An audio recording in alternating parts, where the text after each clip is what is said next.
Good afternoon, everyone. Where is my Planned Parenthood family? So I want you all to imagine this. You are in need of urgent medical care. The closest health center, though, is 200 miles away. When you arrive, your doctor tells you that because of state law, she cannot provide your treatment today. You have to come back in 72 hours. So you go home, you arrange childcare and time off from work, and you do this 400-mile round trip again 3 days later. This is the reality of abortion care today in the United States. Today, 6 states have only one provider of abortion left. Last month, Missouri came within hours of losing abortion access entirely. And as we speak right now, there are 15 cases that are one step away from the Supreme Court. If Roe is overturned, then 1 in 3 women of reproductive age, which is 25 million women, could be living in states where abortion is outlawed, banned, and criminalized. Now, you all know that earlier this year, Alabama signed into law the most extreme abortion ban since Roe versus Wade, with no exceptions for rape or incest, that could put doctors in jail for up to 99 years, longer than the rapist could receive. By the way, laws that criminalize doctors have another effect, because to be enforceable, they allow the state to investigate women for having miscarriages. So last week, I decided to write about my own experience with a recent miscarriage. My husband and I desperately wanted to grow our family and to have a sibling for our son, who's almost 2.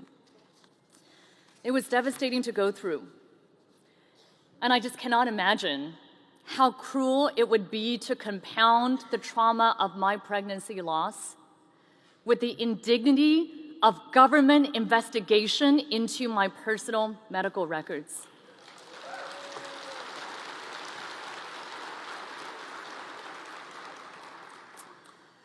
I once treated a woman who waited days before she came to the ER for a miscarriage complication. By the time that I saw her, she was in septic shock, and she almost died. She didn't have health insurance, which is something that no one should face, just as no one should be afraid of being criminalized for seeking medical care.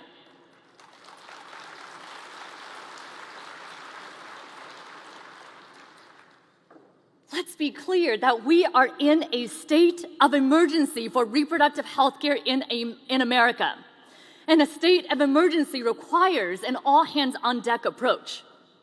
So fellow advocates and activists, we need to act today. We need to be clear that keeping people unhealthy is a tool of oppression.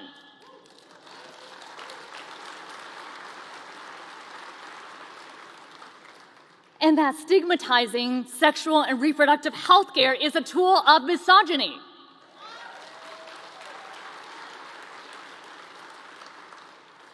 So as we organize, as we mobilize, as we fight in the courts and in the legislatures, I need your help to do 3 things.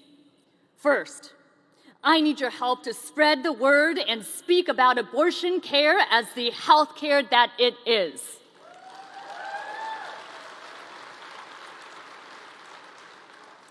One in 4 women in America will have an abortion in our lifetimes. Abortion is part of the full spectrum of reproductive health care, which is health care.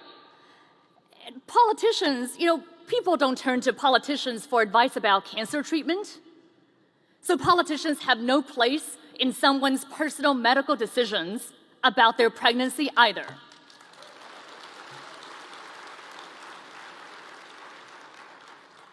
And now second, I need your help to talk about the essential care that Planned Parenthood health centers provide every day. Did you know that other than for the VA, Planned Parenthood is the only national healthcare organization with a presence in all 50 states?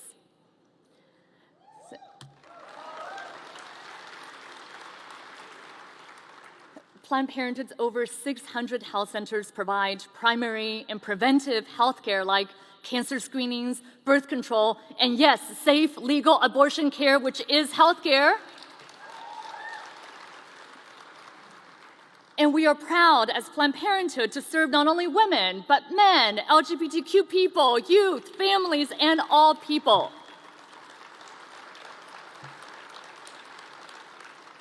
And did you know, too, that Planned Parenthood is expanding services such as trans care, maternal health, mental health services, which is also healthcare, too. And our doctors, nurses, and clinicians connect patients to health insurance and assist with food and housing needs because that's good healthcare, and that's what Planned Parenthood does. So I need your help to affirm what Planned Parenthood does every day, that sexual and reproductive health care is health care, and that health care must be a human right guaranteed to all, not just a privilege available only to some.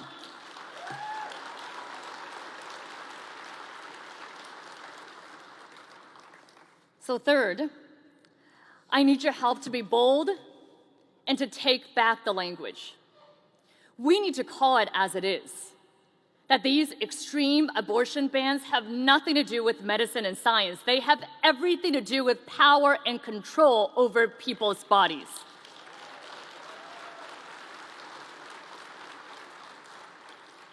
And we need to speak out that choice alone is not enough when that choice is predicated on privilege.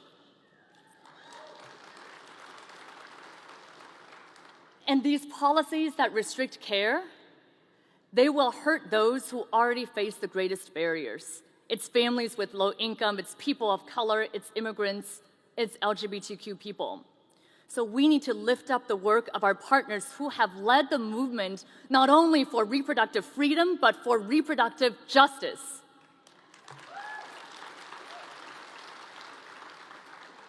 Because a right is a right in name only if there is no access, and because nobody is free unless everybody is free.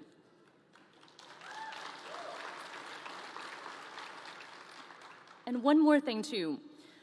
These same states that have some of the most extreme abortion bans also have some of the worst health outcomes. Alabama leads the US in cervical cancer deaths. A pregnant person in Georgia is 10 times more likely to die in childbirth than a pregnant person in California. 5 counties in Missouri are facing an 1,000% increase in syphilis.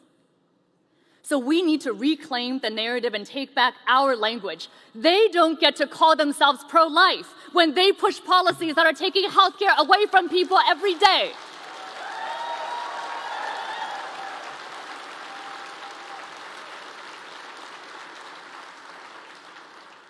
They don't get to call themselves pro-life when we are the ones who are providing life-saving, life-transforming care.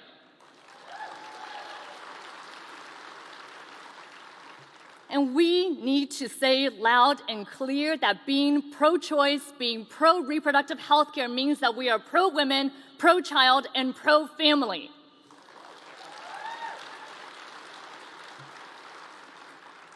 And we need to be loud and proud that our values are the ones that define America: health, dignity, justice, freedom. So I'm going to end today with a quote from Congressman John Lewis, who said that there is good trouble and bad trouble, and good trouble is when we stand up to injustice. And so friends, colleagues, fellow advocates, now is the time to create good trouble together. We must speak up and fight for sexual and reproductive health care as a right for all. We must be brave, and we must take back the language and the values that belong to us.